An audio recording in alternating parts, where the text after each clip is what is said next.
আচ্ছা, আমি কেন নোট নিতে বলি সবাইকে, ধরেন আমি তো হচ্ছে বিভিন্ন কোর্স করছি, তো ওইখান থেকে আমি হচ্ছে অনেকগুলো ইনফরমেশন পাই। যার কারণে ধরেন একটা ব্রেনের কোর্সে দেখছিলাম যে ব্রেন যেভাবে হচ্ছে শেখে, ধরেন স্কুল কলেজে আমরা যেভাবে শিখছি অনেক কিছু ভুলভাল ভাবে শিখছি। ধরেন আপনি যখন কোনো কিছু শোনেন বা দেখেন, তখন আপনার ব্রেন শেখার একটা অংশ প্রায় ঘুমায় থাকে।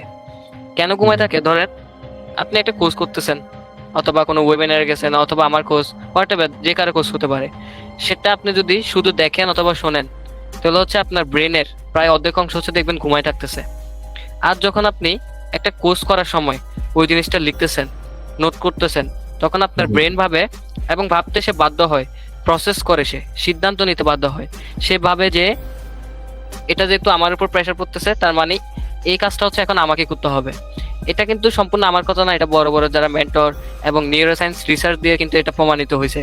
একটা প্রিন্সিটন ইউনিভার্সিটির একটা রিসার্চে দেখা গিয়েছিল, মানে যারা কিছু শেখার জন্য শুধুমাত্র শোনে বা টাইপ করে, তাদের চেয়ে অনেক গভীরভাবে শেখে যারা কিনা হাতে লিখে নোট করে।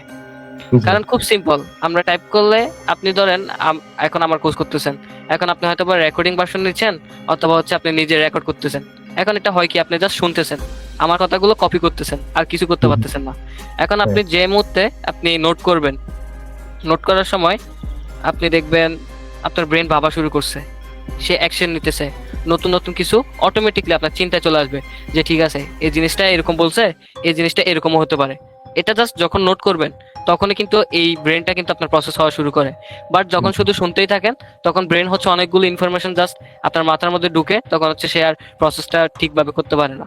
তো যার কারণে হচ্ছে আমি বারবার বলি যে নোট করার জন্য, কারণ ব্রেন হচ্ছে আমাদের যেটাতে বেশি ইফোর্ট দেয়, ব্রেন সেটাকে হচ্ছে ইম্পর্টেন্ট মনে করে। জি।